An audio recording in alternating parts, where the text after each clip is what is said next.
Salam sejahtera, selamat beraktivitas. Semoga hari ini jauh lebih baik daripada hari kemarin.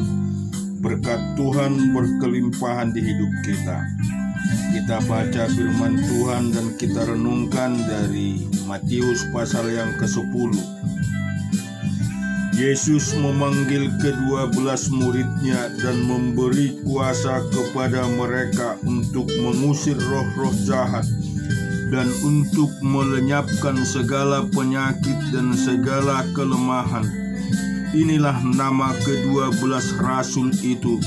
Pertama, Simon yang disebut Petrus dan Andreas saudaranya, dan Yakobus anak Zebedeus dan Yohanes saudaranya, Filipus dan Bartolomeus, Thomas dan Matius pemungut cukai, Yakobus anak Alfeus dan Tadeus, Simon orang Zelot dan Yudas Iskariot yang mengkhianati dia.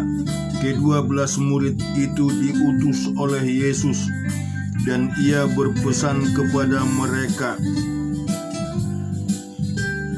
"Janganlah kamu menyimpang ke jalan bangsa lain atau masuk ke dalam kota orang Samaria, melainkan pergilah kepada domba-domba yang hilang dari umat Israel. Pergilah dan beritahukanlah kerajaan surga sudah dekat. Sembuhkanlah orang sakit, bangkitkanlah orang mati, tahirkanlah orang kusta, usirlah setan-setan. Kamu telah memperoleh dengan cuma-cuma, karena itu berikanlah pula dengan cuma-cuma. Janganlah kamu membawa emas atau perak atau tembaga dalam ikat pinggangmu. Janganlah kamu membawa bekal dalam perjalanan. Janganlah kamu membawa baju 2 helai kasut atau tongkat, sebab seorang pekerja patut mendapat upahnya. Apabila kamu masuk ke kota atau ke desa, carilah di situ seorang yang layak dan tinggallah padanya sampai kamu berangkat. Apabila kamu masuk ke rumah orang, berilah salam kepada mereka. Jika mereka layak menerimanya, salammu itu turun ke atasnya. Jika tidak, salammu itu kembali kepadamu."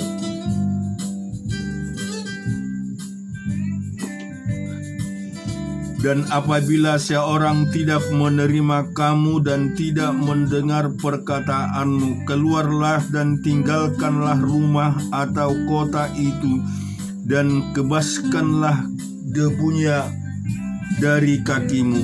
Aku berkata kepadamu, sesungguhnya pada hari penghakiman tanah Sodom dan Gomora akan lebih ringan tanggungannya daripada kota itu. Lihat, aku mengutus kamu seperti domba ke tengah-tengah serigala. Sebab itu hendaklah kamu cerdik seperti ular dan tulus seperti merpati. Tetapi waspadalah terhadap semua orang, karena ada yang akan menyerahkan kamu kepada majelis agama, dan mereka akan menyesah kamu di rumah ibadatnya. Dan karena aku, kamu akan digiring ke muka penguasa-penguasa dan raja-raja sebagai suatu kesaksian bagi mereka dan bagi orang-orang yang tidak mengenal Allah.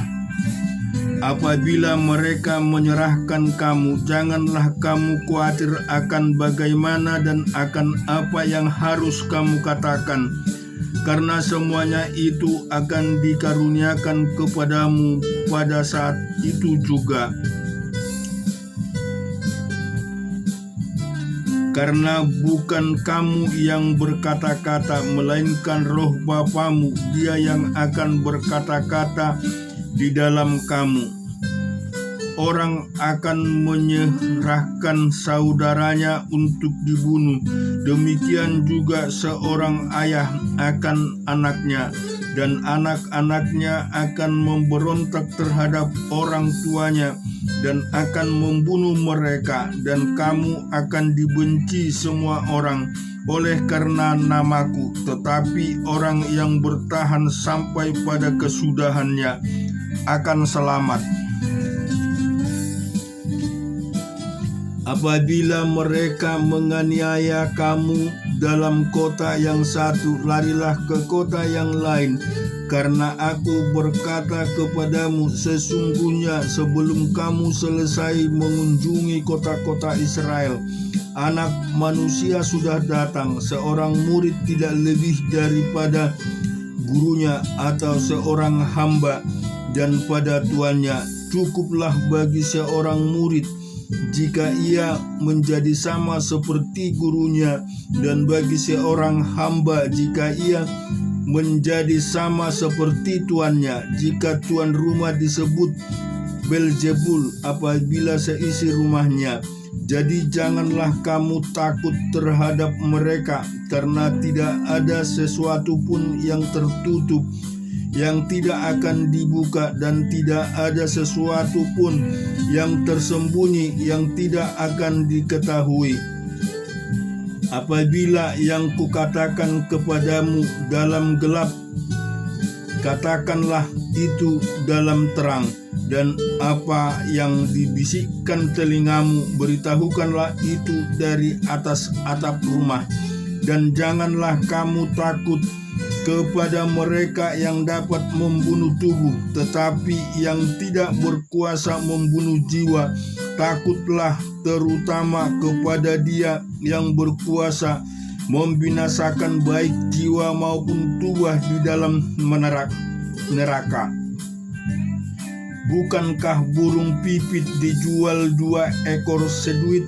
Namun seekor pun daripadanya tidak akan jatuh ke bumi di luar kehendak Bapamu.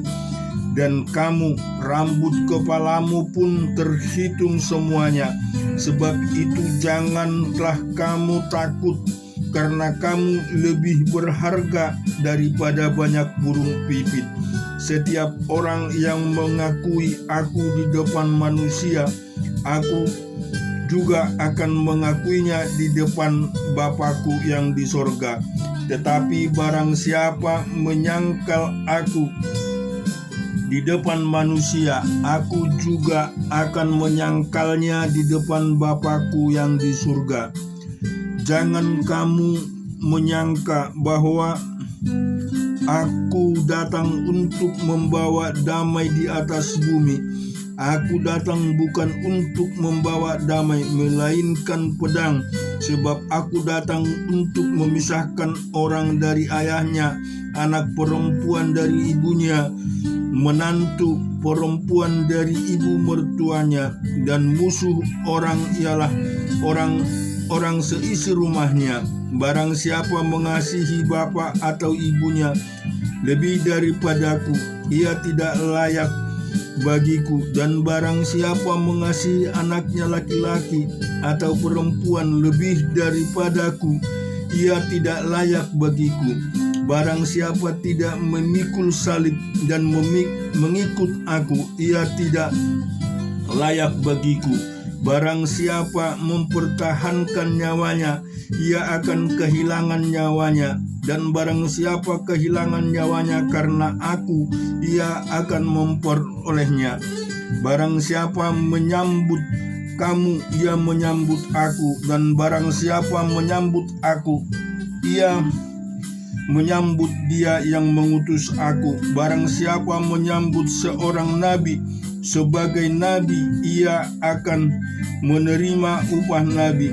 Dan barang siapa menyambut seorang benar sebagai orang benar, ia akan menerima upah orang benar. Dan barang siapa memberi air sejuk secangkir saja pun kepada salah seorang yang kecil ini, akan kena kecil ini karena ia muridku. Aku berkata kepadamu, sesungguhnya ia tidak akan kehilangan upahnya daripadanya.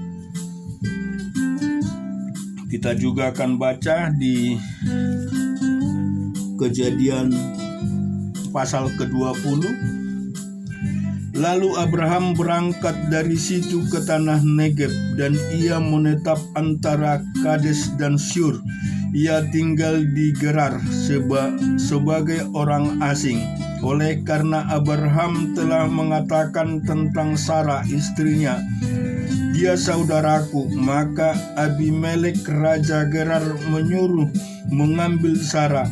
Tetapi pada waktu malam Allah datang kepada Abimelek dan suatu mimpi serta berfirman kepadanya, "Engkau harus mati oleh karena perempuan yang telah kau ambil itu, sebab ia sudah bersuami." Adapun Abimelek belum menghampiri Sarah, berkatalah ia, "Tuhan, apakah engkau membunuh bangsa yang tak bersalah? Bukankah orang itu sendiri mengatakan kepadaku, 'Dia saudaraku,' dan perempuan itu sendiri telah mengatakan, 'Ia saudaraku'? Jadi hal ini kulakukan dengan hati yang tulus dan dengan tangan yang suci." Lalu berfirmanlah Allah kepadanya dalam mimpi, "Aku tahu juga bahwa engkau telah melakukan hal itu dengan hati yang tulus, maka aku pun telah mencegah engkau untuk berbuat dosa terhadap aku. Sebab itu aku tidak membiarkan engkau menjamah dia. Jadi sekarang kembalikanlah istri orang itu, sebab dia seorang nabi. Ia akan berdoa untuk engkau, maka engkau tetap hidup. Tetapi jika engkau tidak mengembalikan dia, ketahuilah engkau pasti mati, engkau dan semua orang yang bersama-sama dengan engkau." Keesok harinya pagi-pagi, Abimelek memanggil semua hambanya dan memberitahukan seluruh peristiwa itu kepada mereka. Lalu takutlah orang-orang itu. Kemudian Abimelek memanggil Abraham dan berkata kepadanya, "Perbuatan apakah yang kau lakukan ini terhadap kami, dan kesalahan apakah yang kulakukan terhadap engkau, sehingga engkau mendatangkan dosa besar atas diriku dan kerajaanku? Engkau telah berbuat hal-hal yang tidak patut kepadaku." Lagi kata Abimelek kepada Abraham, "Apakah maksudmu maka engkau melakukan hal ini?" Lalu Abraham berkata, "Aku berpikir takut akan Allah tidak ada di tempat ini. Tentulah aku akan dibunuh karena istriku. Lagi pula ia benar-benar saudaraku, anak ayahku, hanya bukan anak ibuku. Tetapi kemudian ia menjadi istriku. Ketika Allah menyuruh aku mengembara keluar dari rumah ayahku, berkatalah aku kepada istriku, 'Tunjukkanlah kasihmu kepadaku, yakni katakanlah tentang aku di tiap-tiap tempat di mana kita tiba, ia saudaraku.' Kemudian Abimelek mengambil kambing domba dan lembu sapi, hamba laki-laki dan perempuan, lalu memberikan semuanya itu kepada Abraham. Sarah istri Abraham juga dikembalikannya kepadanya. Dan Abimelek berkata, 'Negeriku ini terbuka untuk engkau, menetaplah di mana engkau suka.' Lalu katanya kepada Sarah, 'Telah kuberikan kepada saudaramu 1000 siskal perak. Itulah bukti kesucianku bagi semua orang yang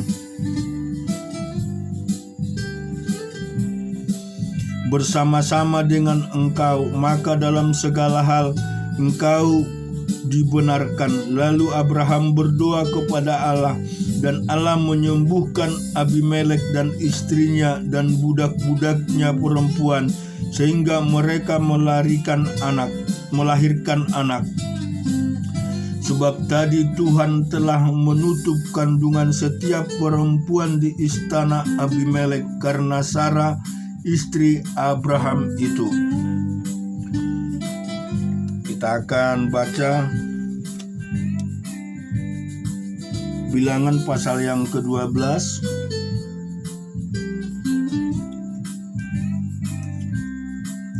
Bilangan pasal ke-13. Tuhan berfirman kepada Musa, "Suruhlah beberapa orang mengintai tanah Kanaan yang akan kuberikan kepada orang Israel. Dari setiap suku nenek moyang mereka harus kau suruh seorang, semuanya pemimpin-pemimpin di antara mereka." Lalu Musa menyuruh mereka dari padang gurun Paran sesuai dengan titah Tuhan. Semua orang itu adalah kepala-kepala di antara orang Israel. Dan inilah nama-nama mereka dari suku Ruben: Semua bin Zakur; dari suku Simeon, Safat bin Hori; dari suku Yehuda, Kaleb bin Yefune; dari suku Isakar, Yikal bin Yusuf; dari suku Efraim, Hosea bin Nun; dari suku Benyamin, Palti bin Rafu; dari suku Jebulon, Gadiel bin Sodi; dari suku Yusuf yakni dari suku Manase, Gadi bin Susi; dari suku Dan, Amin bin Genali; dan suku Aser, Setur bin Mikael; dari suku Naftali, Nabbi bin Wopsi; dari suku Gad, Guel bin Mahi. Itulah nama orang-orang yang disuruh Musa untuk mengintai negeri itu. Dan Musa menamai Hosea bin Nun itu Yosua. Maka Musa menyuruh mereka untuk mengintai tanah Kanaan. Katanya kepada mereka, "Pergilah dari sini ke tanah Negeb dan naiklah ke pegunungan dan amatilah bagaimana keadaan negeri itu, apakah bangsa yang mendiaminya kuat atau lemah, apakah mereka sedikit atau banyak, dan bagaimana negeri yang didiaminya, apakah baik atau buruk, bagaimana kota-kota yang didiaminya, apakah mereka diambil di tempat-tempat yang terbuka atau di tempat-tempat yang terkubur, dan bagaimana tanah itu, apakah gemuk atau kurus, apakah ada di sana pohon-pohon atau tidak. Tambahkanlah hatimu dan bawalah sedikit dari hasil negeri itu." Waktu itu ialah musim hulu hasil anggur.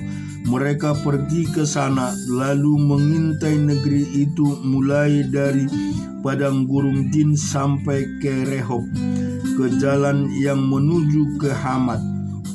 Mereka berjalan melalui tanah Negeb lalu sampai ke Hebron. Di sana ada Ahiman, Sesai dan Tamai, keturunan Enak. Hebron didirikan 7 tahun lebih dahulu dari Soan di Mesir. Ketika mereka sampai ke lembah Eksol dipotong merekalah di sana satu cabang dengan setandan buah anggurnya. Lalu berdualah mereka mengandarnya. Juga mereka membawa beberapa buah delima dan buah ara. Tempat itu dinamai orang lembah Eskol karena tandan buah anggur yang dipotong orang Israel di sana. Sesudah lewat 40 hari pulanglah mereka dari pengintaian negeri itu dan langsung datang kepada Musa, Harun dan segenap umat Israel di Kades di padang gurun Paran. Mereka membawa pulang kabar kepada keduanya dan kepada segenap umat itu dan memperlihatkan kepada sekaliannya hasil negeri itu. Mereka menceritakan kepadanya, "Kami sudah masuk ke negeri kemana kau suruh kami, dan memang negeri itu berlimpah-limpah susu dan madunya, dan inilah hasilnya. Hanya bangsa yang diam di negeri itu kuat-kuat, dan kota-kotanya berkubu dan sangat besar juga. Keturunan Enak telah kami lihat di sana. Orang Amalek diam di tanah Negeb, orang Het, orang Yebus, dan orang Amori diam di pegunungan. Orang Kanaan diam di sepanjang laut dan sepanjang tepi sungai Yordan. Kemudian Kaleb mencoba menenteramkan hati bangsa itu di depan Musa. Katanya, "Tidak, kita akan maju dan menduduki negeri itu, sebab kita pasti akan mengalahkannya." Tetapi orang-orang yang pergi ke sana bersama-sama dengan dia berkata, "Kita tidak dapat maju menyerang bangsa itu, karena mereka lebih kuat daripada kita."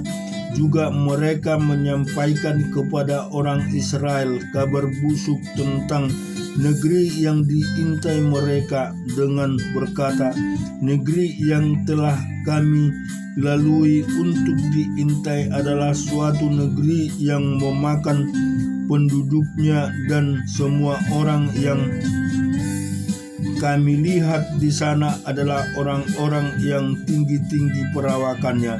Juga kami lihat di sana orang-orang raksasa, orang Enak yang berasal dari orang-orang raksasa, dan kami lihat diri kami seperti belalang, dan demikian juga mereka terhadap kami." Kita juga akan renungkan di 1 Tawarik pasal yang ke-27. Adapun orang Israel, inilah daftar para kepala puak, para panglima pasukan 1000 dan pasukan 100, dan para pengatur yang melayani raja dalam segala hal mengenai rombongan orang-orang yang bertugas dan libur, bulan demi bulan sepanjang tahun. Setiap rombongan berjumlah 24.000 orang. Yang mengepalai rombongan pertama untuk bulan pertama ialah Yosabam bin Jabdiel, dan dalam rombongannya ada 24.000 orang. Ia dari Bani Peres dan mengepalai semua panglima untuk bulan yang pertama. Yang mengepalai rombongan bulan yang kedua ialah Dodai orang Ahoy, sedang pemimpin rombongannya yang berjumlah 24.000 orang adalah Milklot. Panglima yang ketiga untuk bulan yang ketiga ialah Benaya anak imam kepala Yoyada, dan dalam rombongannya ada 24.000 orang. Benaya ini adalah seorang dari ke-30 pahlawan dan mengepalai ketiga palut orang itu, tetapi yang memegang pimpinan rombongannya ialah Abijabat anaknya. Yang keempatnya untuk bulan yang keempat ialah Asael saudara Yoab. Kemudian ia diganti oleh Jebaya anaknya, dan dalam perombongannya ada 24.000 orang. Yang kelima untuk bulan yang kelima ialah Sambut orang Jirah, panglima itu, dan dalam rombongannya ada 24.000 orang. Yang keenam untuk bulan yang keenam ialah Ira anak Ikes orang Tekoa, dan dalam rombongannya ada 24.000 orang. Yang ketujuh untuk bulan yang ketujuh ialah Heles orang Paloni dari Bani Efraim, dan dalam rombongannya ada 24.000 orang. Yang kedelapan untuk bulan yang kedelapan ialah Sibakai orang Husa dari orang Jerah itu, dan dalam rombongannya ada 24.000 orang. Yang ke-9 untuk bulan yang ke-9 ialah Abiezer orang Anatot itu dari Bani Benyamin, dan dalam rombongannya ada 24.000 orang. Yang ke-10 untuk bulan yang ke-10 ialah Maharai orang Netopa dari orang Jerah itu, dan dalam rombongannya ada 24.000 orang. Yang ke-11 untuk bulan yang ke-11 ialah Benaya orang Piraton dari Bani Efraim, dan dalam rombongannya ada 24.000 orang. Yang ke-12 untuk bulan yang ke-12 ialah Heldai orang Netofa itu, keturunan Otniel, dan dalam rombongannya ada 24.000 orang. Yang mengepalai suku-suku Israel untuk orang Ruben ialah Eliazar bin Jibri, sebagai pimpinan untuk orang Simeon ialah Sepaca bin Maka, untuk suku Lewi ialah Hasabia bin Kamuel, untuk keturunan Harun ialah Jodak, untuk suku Yehuda ialah Elihu, salah seorang saudara Daud. Untuk suku Isakar ialah Omri bin Mikael, untuk suku Zebulon ialah Hismaya bin Obaja, untuk suku Naftali ialah Yerimot bin Ariel, untuk Bani Efraim ialah Hosea bin Ajasia, untuk setengah suku Manase ialah Yoel bin Pedaya, untuk setengah suku Manase yang di Gilead ialah Yido dan Zakaria, untuk suku Benyamin ialah Yel.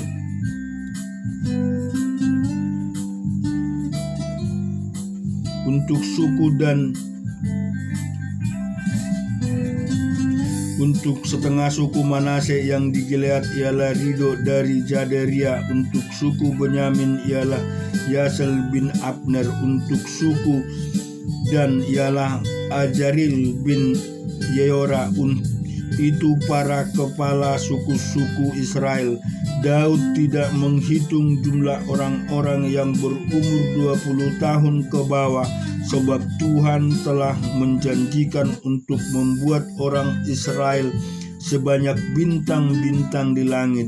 Memang Yoat anak Yeruya telah melalui penghitungan, tetapi ia tidak menyelesaikannya, sebab oleh karena hal itu orang Israel tertimpa murka.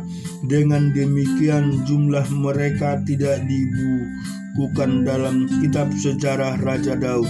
Yang mengawasi persediaan raja ialah Amawer bin Adiel, dan yang mengawasi persediaan di luar kota, di kota-kota, di desa-desa, dan di dalam menara-menara lumbung ialah Yonatan bin Uzia. Yang mengawasi para pekerja di ladang yang mengusahakan tanah ialah Eri bin Kelut. Yang mengawasi kebun-kebun anggur ialah Simei orang Raha.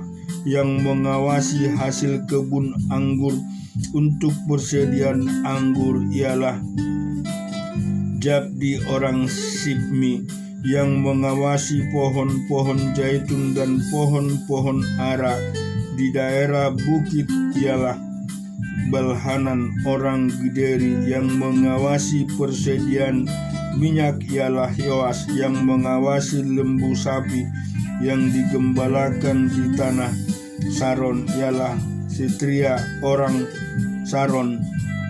Yang mengawasi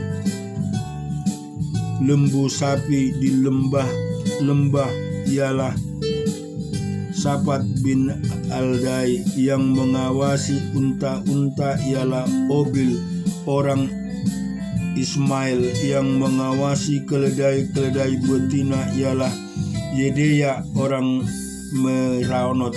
Yang mengawasi kambing domba ialah Rais orang Hagri. Mereka itu sekalian ialah para pengawas harta milik Raja Daud. Yonatan saudara ayah Daud adalah penasihat. Dia seorang cerdas dan ahli kitab. Yehiel bin Hakmoni membantu anak-anak raja. Ahitofel adalah penasihat raja. Husai orang Arki adalah sahabat raja.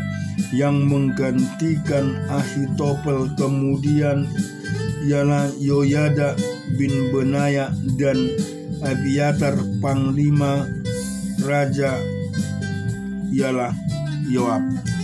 Amin. Tuhan memberkati kita semua.